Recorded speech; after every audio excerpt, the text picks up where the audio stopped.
Well, you've touched on it to a degree. He made so many promises. We thought that he was going to be, I shouldn't say this at Christmas time, but the next Messiah. I shouldn't say this at Christmas time, but the next Messiah. We cannot continue to rely only on our military in order to achieve the national security objectives that we've set. In order to achieve the national security objectives that we've set.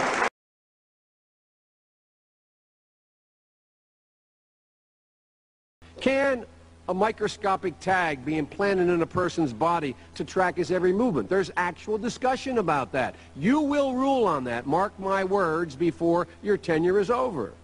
Can brain scans be used to determine whether a person is inclined toward criminality or violent behavior? You will rule on that, mark my words, before your tenure is over.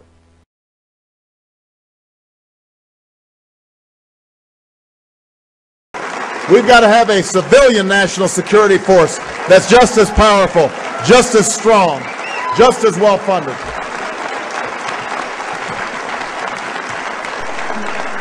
Our conversation, we're going to have to change our traditions, our history. We're going to have to move into a different place. We have to change our history and our traditions.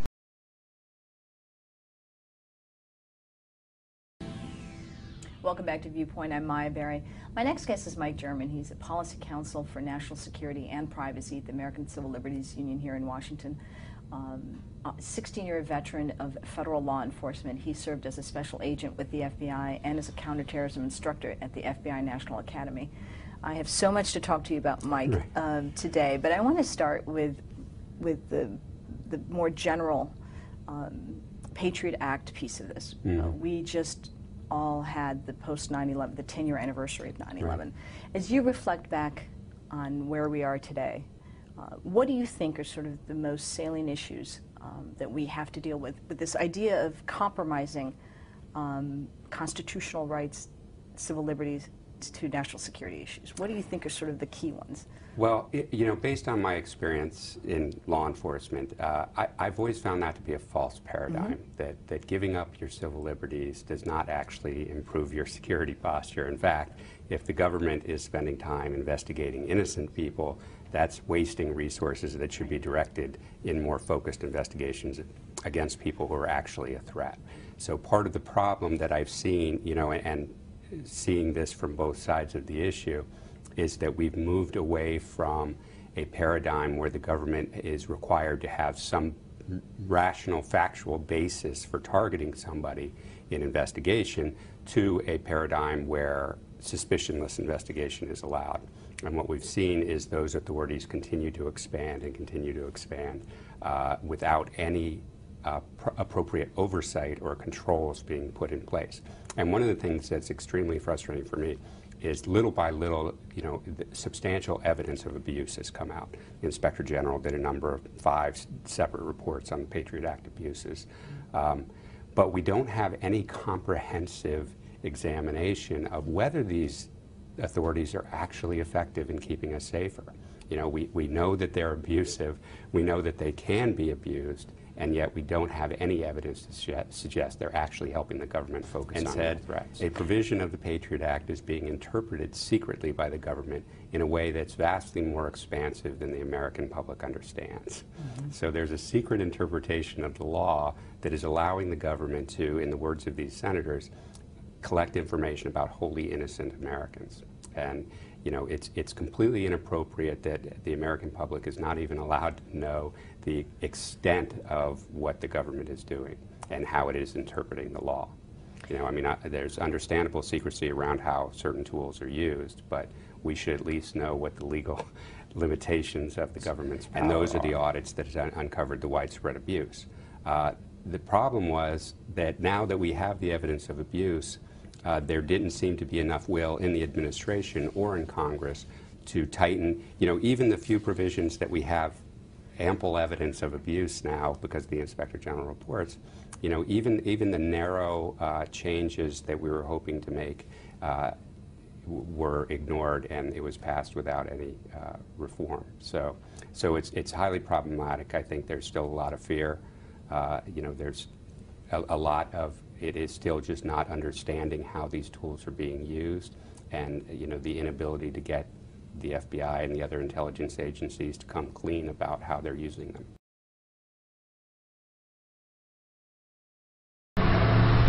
Her home, she says, has become a house of horrors. I feel that I've lost my mind, I've lost my life. Incident reports from law enforcement tell the tale. Numerous break-ins at the address, vandalism to her car, her motorcycle, her computer. Verbeth believes she's being targeted. Everything, they just went through everything. But sheriff's detectives had little to go on because the vandals, though often destructive, stole nothing. Even from her portable safe, drilled into and torn apart, the contents, the jewelry, remained untouched. He told me that because I was already there in his house, I would be the next victim, that I was going to be stopped. Verbeth found the doctor's prophecy to be correct. She suffered months of oddness. Coming in through the front door, and I touch the doorknob, and it just falls into pieces. Lights left on, doors open, furniture moved, her clothes dryer disassembled. Her friends say they noticed the strange happenings. They tell the I-Team they even witnessed a gas oven for the time Verbeth and a friend say they were stalked at a mall. I saw him following us to several stores, and I would see the man close to us, looking at us.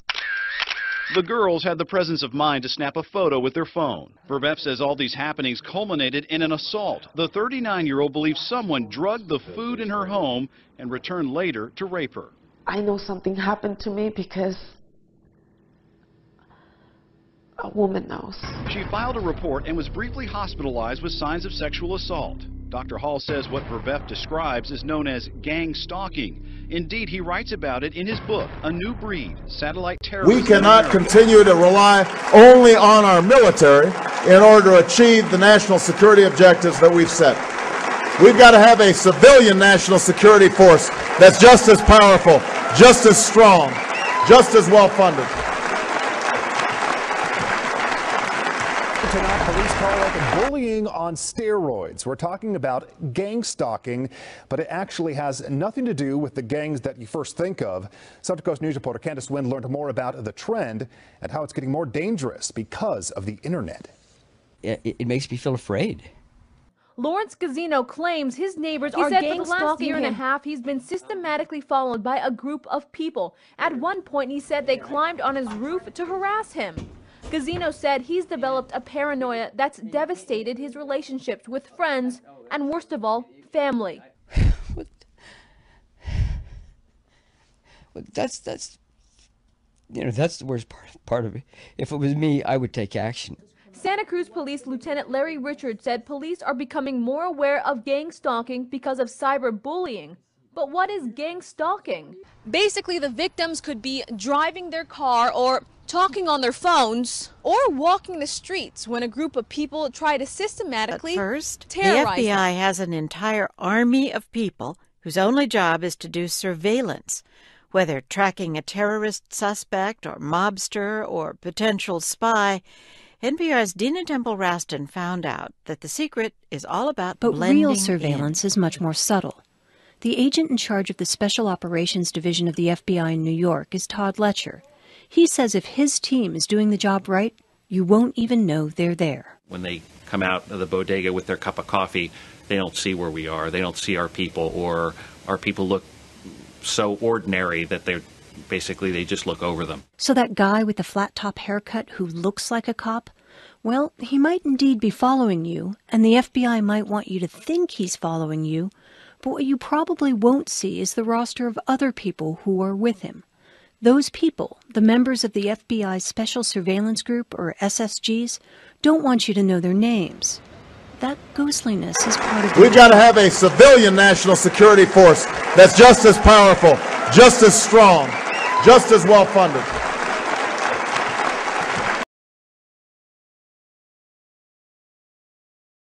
We're going to have to change our conversation.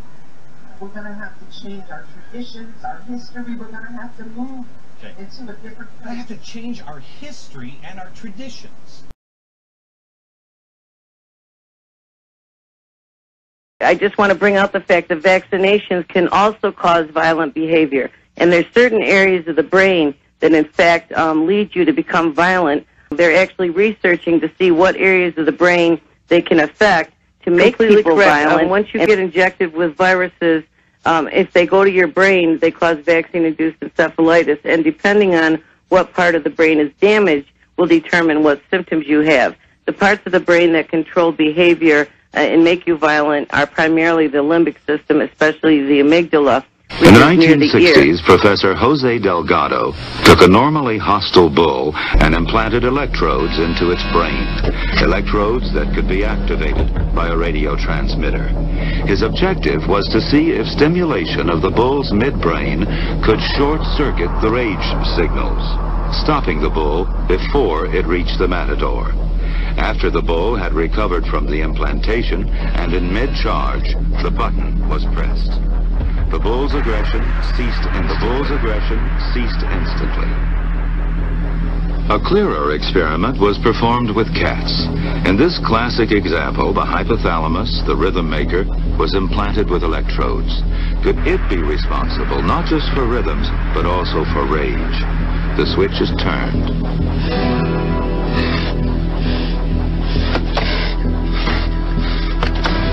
Then the switch is turned off. So indeed, the hypothalamus does control certain types of aggression.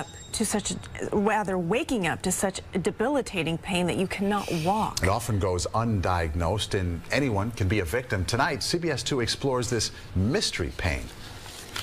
I just got up one morning, and the pain just started.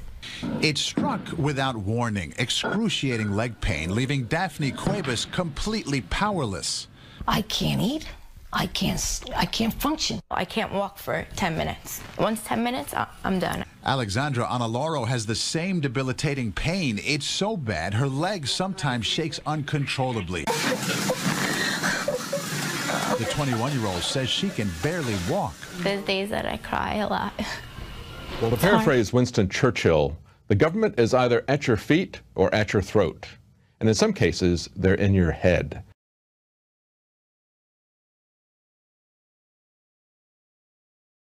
We're talking about weapons of mass control. And we all know that the government is all about controlling us, even though it appears we have less and less control of the government. A little unusual story. I am an anesthesiologist in San Antonio, Texas. I had a girl come to me complaining of being stalked and getting voices in her head.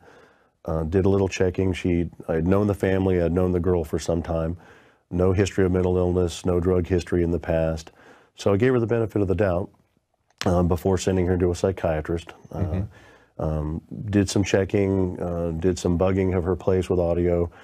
She'd requested no video cameras, but she did allow audio and had some people driving around checking on her. And as it turns out, she was being stalked by a former FBI agent that runs a private investigative agency in San Antonio. They were breaking into her house, putting Rohypnol in bottled water and other food substances in her place. And what does that do, Rohypnol? Rohypnol is a date rape drug. It blocks your memory. And we're essentially sexually assaulting her, using her as a sex slave. But the interesting thing about the way they were doing it, and which gets into the electromagnetic technology, is they were breaking in, putting Rohypnol in the bottled water, and subliminally controlling her to drink where the drug was placed. Wow. Wow, that's interesting. So when did this happen? This all happened prior to 2006. Because this has been an open secret for some time. It's something that's not talked about very much, although we do have articles here from the Washington Post. We've got articles from Wired Magazine. They've been talking about this here and then in articles since the early 2000s. So you can find some articles going back earlier than that even. And we've got pretty much every branch of the military has got their own little projects, as well as commercial applications. Oh yeah, mind control technology is one of the most common crimes, at least vocalized or complained about on the internet today. It seems to be getting the least amount of coverage in the major media. Wow. So that's why when we went to the police and had the identities of the stalkers, there's no way to prove the electromagnetic technology, but we could prove the stalking, and we could prove the sexual assault. And we're told by the police that, well, the guy doing this to you is former FBI, he's a private investigator, he stalks people for a living, that's what he does. And she had no memory. Sexually assaults people for a living, that's what he does. And she has no memory of the sexual assaults due to the Rohypnol, at least not good enough memory to to bring a case. And it's like the police told us, it's not what you know, it's what you can prove. Yeah, it's also who you know. And who you know. So the next best thing, I thought, you know what, I need to write all this down in a book. Of course, the names have slightly been changed since we couldn't bring any of them to prison. Once the book came out, then I saw that I was immediately inundated with thousands of other people voicing the same complaints of organized stalking, of directed energy weapons attacks, burning, twitching, severe headaches, blurred vision, as well as hearing the voices of their perpetrators in their head or in their surroundings.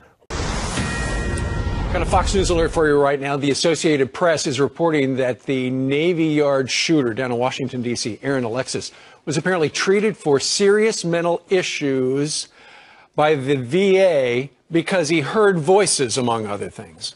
Newport police tell us they came here to the Marriott a month ago for a harassment call. According to the police report, the man we now know as the Navy Yard shooter said people were following him. He was hearing voices and they were putting vibrations in his body to keep him awake. Newport police say they responded to the Marriott Hotel early in the morning on August 7th. Aaron Alexis told police he was a naval contractor who traveled often. Alexis told the officer he had a verbal fight with someone at the airport in Virginia as he was getting on a flight to Rhode Island. And that person sent 3 people to follow him and keep him awake by talking to him and sending vibrations into his body. Alexis left a Middletown hotel, went to a Navy base hotel, but still heard the voices. He escaped to a 3rd hotel, the Marriott, but the voices continued. Alexis told the officer the 3 individuals were speaking to him through the floor and using some sort of microwave machine to send vibrations through the ceiling, penetrating his body so he cannot fall asleep. A Newport police sergeant contacted Naval Station Police, which said it would follow up and determine if Alexis was a naval-based contractor. Today, Alexis's employer, the Experts, confirms the 34-year-old information technology employee worked for them for 6 months over the last year, and that his most recent background check and security clearance in June revealed no issues other than 1 minor traffic violation. While they're being attacked. Wow. Well, let me go down the list of some of these that I came up with. We've got DARPA has a sonic projector that was reported on in 2007. But of course, it had been around for quite some time before then. Army has something they call voice to skull. We got the Air Force using microwaves to create sounds at Brooks Air Force Base. We've got the Marine Corps with their Medusa project. We've got the State Department, as reported by the Washington Post in 2005, working on voices implanted in people's heads. We've got a couple of companies, one that has patented something called hypersound. That's American Technologies. Has also got Holosonic Research Labs, also has a patented version. So the military-industrial complex has been all over this. When you see something this wide, this is not just one little research project from one organization. And this is something that 5, 10 years ago, it was being reported on in even mainstream press like the Washington Post, and yet nobody knows about this. Well, the people who follow the internet pretty closely, and certainly the victims of this technology, know about it. But you're right, there's been a lot of research done into how to put voices into one's head. It was found long ago that if you can put a voice into someone's head, you can do several things.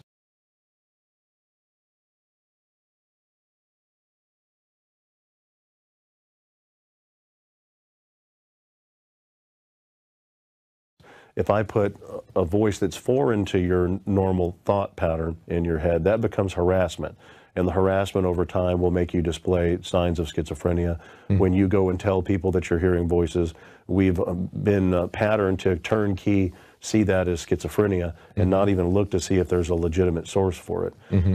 If I put a voice in your head that's in your voice, and if you pattern a thought, like I tell some of these victims, when you read a book, you're actually hearing your own voice in your head as you read.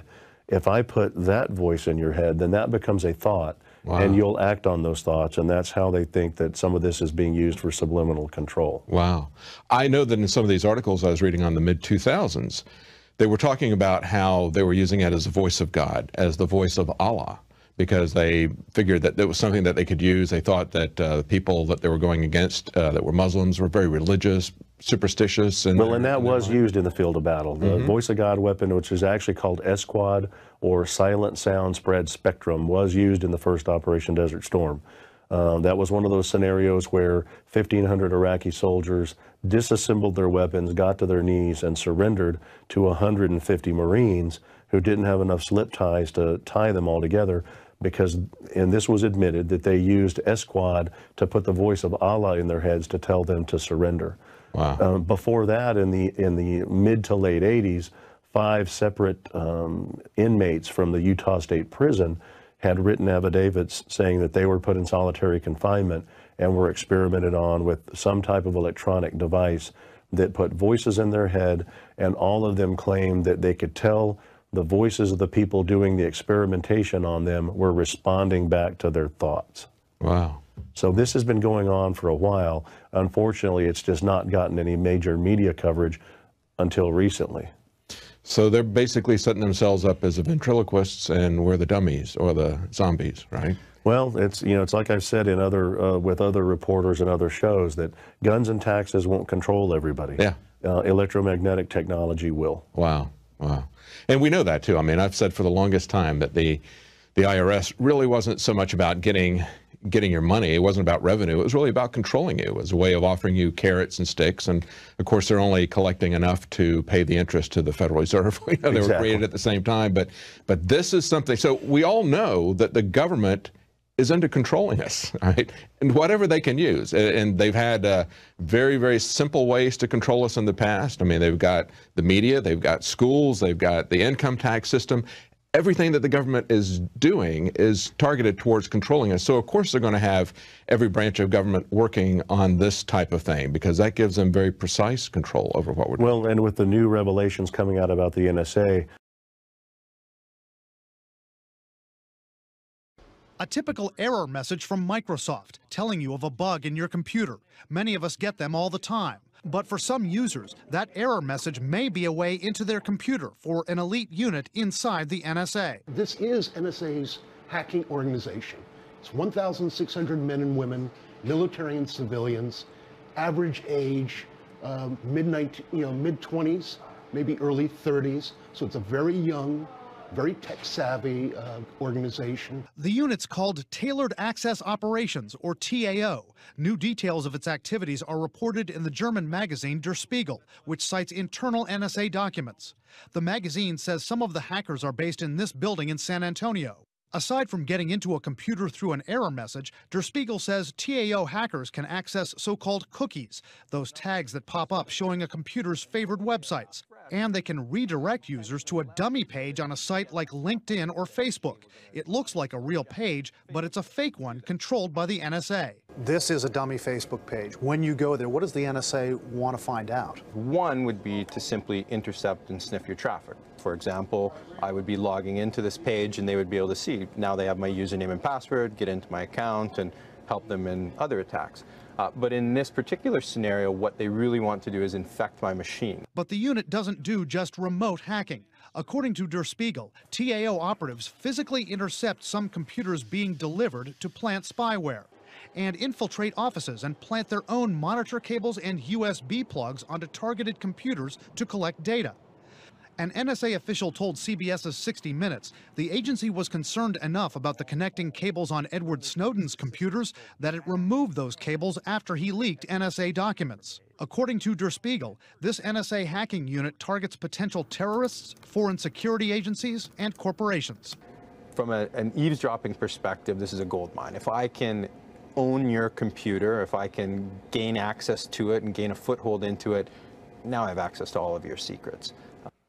We contacted the NSA for response to the Der Spiegel report. In a statement, the agency said, quote, "Tailored Access Operations is a unique national asset that is on the front lines of enabling NSA to defend the nation and its allies. TAO's work is in support of the National Security Agency has reportedly installed software in computers around the world that lets the United States government monitor those machines even if the computers are not connected to the internet. They can get to you whether you're online or not. That's according to the reporting of the New York Times, citing NSA documents, computer experts, and U.S. officials.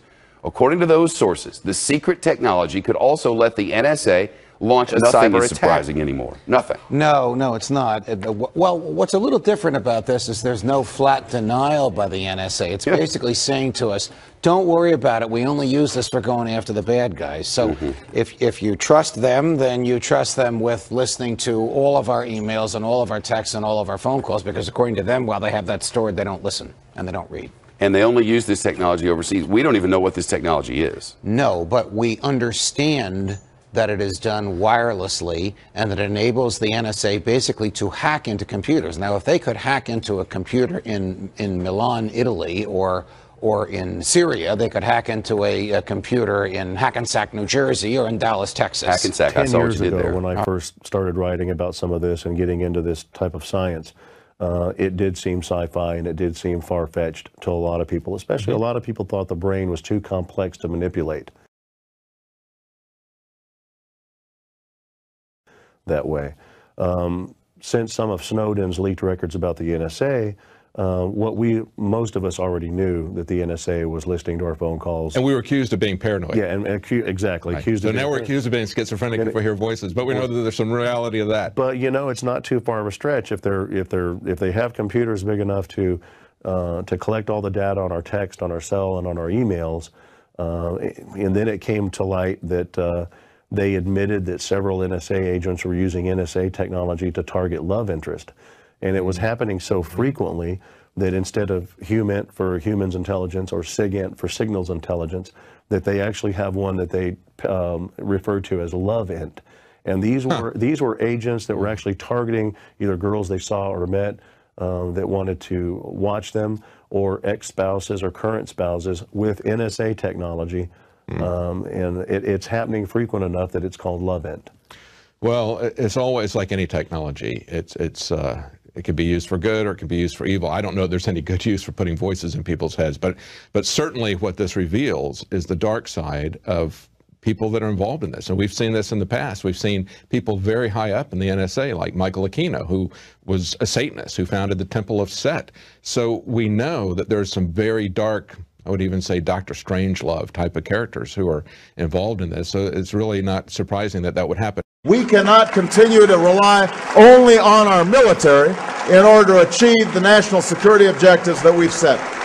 We've got to have a civilian national security force that's just as powerful, just as strong, just as well funded.